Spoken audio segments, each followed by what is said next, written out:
everyone, and welcome back to Age Perfect Beauty. My name is Vicki.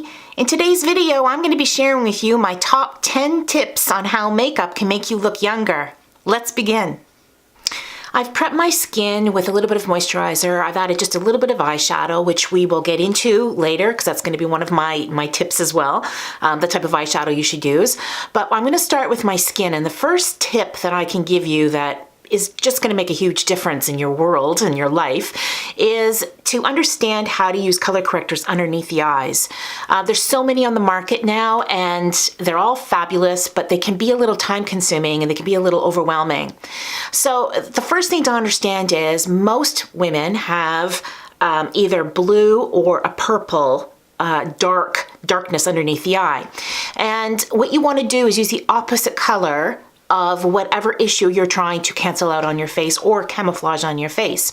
In my situation, I've got I've got dark blue underneath my eye. The opposite of blue on the color wheel is orange. So because I'm so fair, I'm looking for something that's got more of a salmon-y type color to it. I also like to put a bit of a reflectiveness underneath the eye before I apply my foundation. And I'll show you what I do here. I'm going to use a product called Becca Under Eye Brightening Corrector. You can get this at Sephora. And I'm going to just add a little bit of that onto my hand, warm it up, and then apply this with just a concealer type brush. And I'm just going to put it in that area where I have the darkness, and then use my finger to pat it in. And you'll notice immediately that this gives a brightness underneath the eye.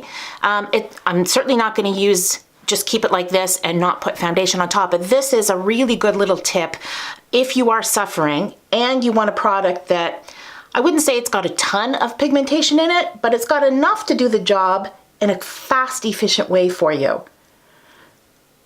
Just pat that in. Make sure it gets right in to all that darkness. And you can see that that gives a bright reflectiveness underneath the eye. That's what you're looking for before you start your foundation. Tip number 2, you want to apply foundation, but you have a really hard time finding the kind of texture and formulation that doesn't sit into your wrinkles or pores or just make you look worse and feel worse about yourself. You find that tinted moisturizers don't give you quite enough coverage. What you want to do is add just a drop of your favorite moisturizer onto your hand. Then take your chosen foundation. I'm using Giorgio Armani, okay? And you want to mix those two together. This still gives you the pigmentation of a decent foundation, a good pigmented foundation, but it gives you the sheerness and that doability so that your skin doesn't look overdone. I'm just going to tap this. And if you want to see how I apply my foundation, I have a foundation video called, and I'll link it down below. It's me applying foundation, Face Atelier Ultra Pro Foundation. The next tip number 3, you're going to take a setting spray. I don't care what kind of setting spray it is. I use MAC Prep and Prime Plus Fix Plus, I think it's called. You're going to just give that a shake. And you're just going to apply this onto whatever sponge you're using. This is a Real Technique sponge, okay? And then I'm going to just tap that product in, tap that foundation into the skin. The reason why I do this is, number 1, if I'm having a hot flash, this setting spray, doing it this way, does help the foundation from not melting completely off my face too quickly, especially if I can get a Kleenex on my face fairly quickly or a blotting paper on my face quickly. I also like it because it gives a nice dewy effect to the skin. So we've added that dewiness as well when we added in the moisturizer into our foundation. And now, just adding a bit of a setting spray, we got a really nice coverage and a bit of a nice youthful glow to the skin. Tip number 4, if you're going to use powder to set, always use a light hand. I know that some of these videos that I see online, I see a lot of older women putting tons of powder on their face and caking it on, and it absolutely looks great when you're surrounded with light, as I am right now. But in real life, that only looks good for an hour, maybe 2, and depending on your type of skin, unless you're excessively oily, it's going to look bad very quickly. So light touch, and only set in the areas where you really need it, okay? Where you know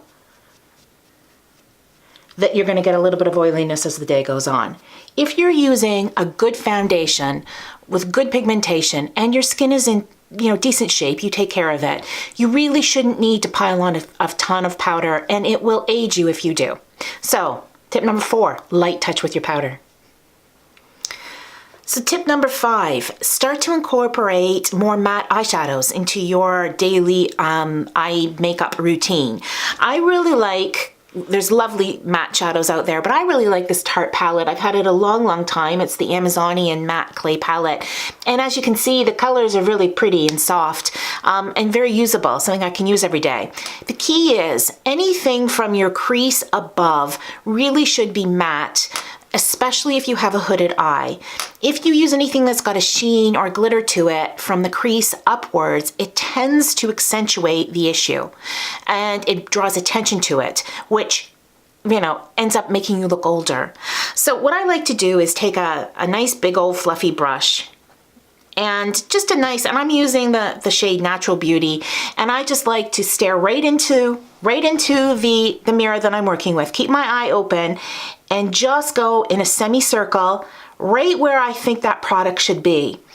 Now, if you close your eye or if you stretch your eye or you manipulate it in any way, you will change when you open up your eye, you'll notice you're like, well, that's not where I wanted it to be. So make sure you stare right at the mirror, stare right at it, keep your eye open. So you don't want to put a ton of product on here.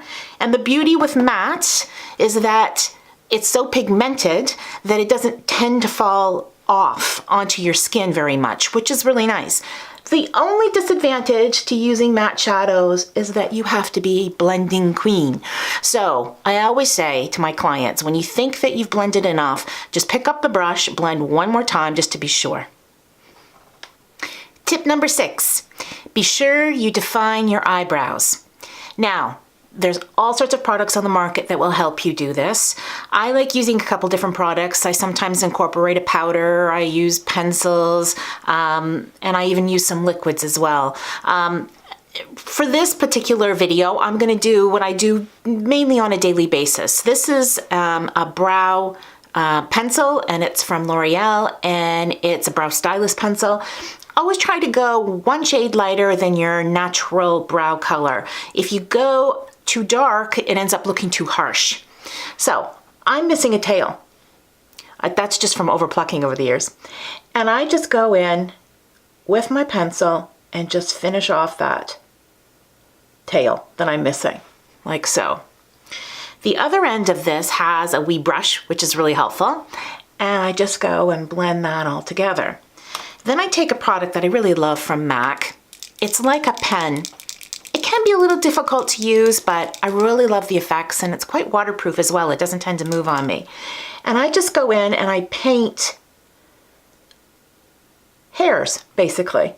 And those little naked areas that are missing product. I don't get carried away. I don't spend hours on my brows, but I do finish them off. And I just take that little brush that's on the end of that pencil and just blend it all together. And what that does is it creates a really nice finish and defines the eyes and the face. Tip number 7, be sure to curl your lashes and apply a lengthening mascara. The one thing that happens as we get older is that we start to lose our eyelashes, or they become thinner. I know mine definitely have. And maybe in another video I'll get into some of the things that I've been testing out when it comes to trying to get my eyelashes to come back a little bit more. But you're going to want to get into one of these old-fashioned curlers for your eyes. I've got lots of clients who don't like these, but you know what? Once you prove to them the difference that it makes, It's incredible how it can instantly open up your eye, even if you choose not to wear mascara for whatever reason.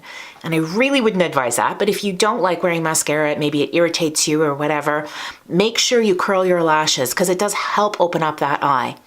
Now I'm going to add a lengthening mascara. This is a L'Oreal one. I think I used it in my last video as well. I'm really liking it. And you really want to go in with, I use a couple of layers because I really want my eye to pop, my eyes to be the focus on my face. A little bit of mascara, making sure that you curl those lashes first, can make a huge difference to the final look and give you a much more youthful look.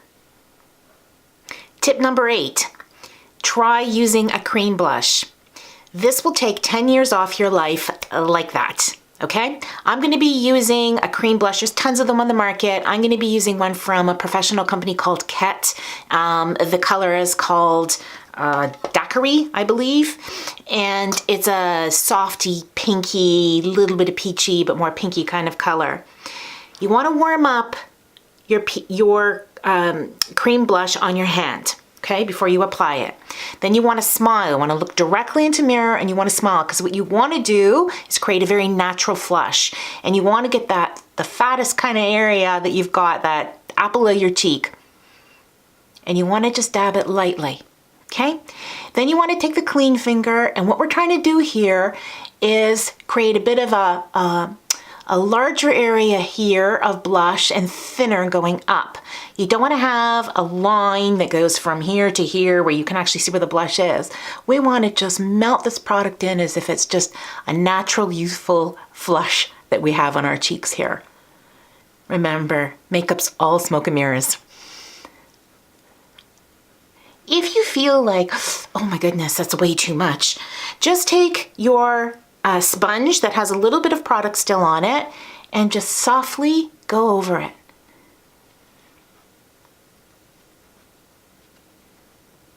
And you'll see how that just gives a natural flush to the skin. You don't have that powder that's sitting on top. It's fresh and youthful. Tip number 9, you want to apply a nice sheen highlighter to your skin to give your skin a really youthful glow. I really like using the Hourglass strobing powders.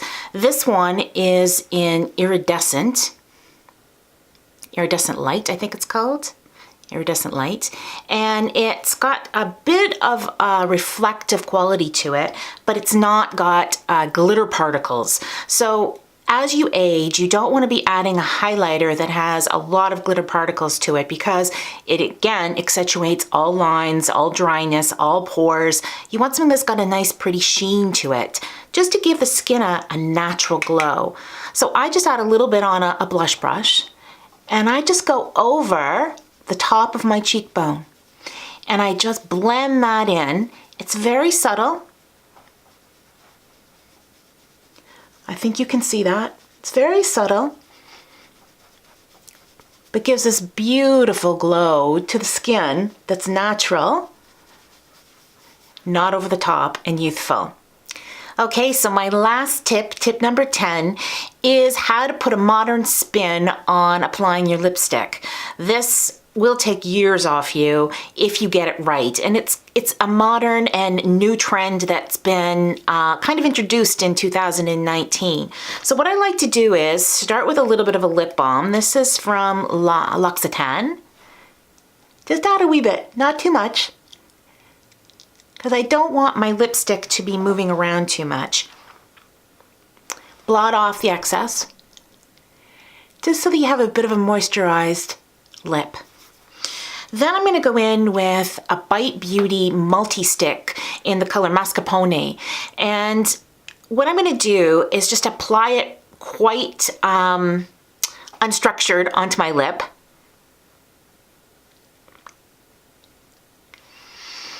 And what I want to do is just diffuse it, make it look like it's a just bitten, very sexy kind of look without it being obvious that I'm wearing lipstick. So I'm just going to take my finger and just blend that in, and just slightly over my lip line.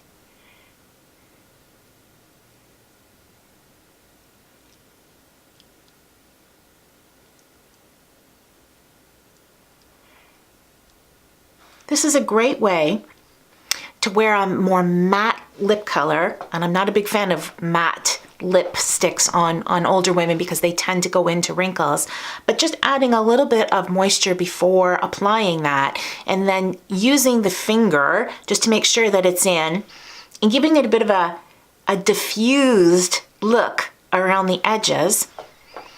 Very modern, very on trend. I hope you like this video. If you did, please consider giving it a thumbs up and subscribing.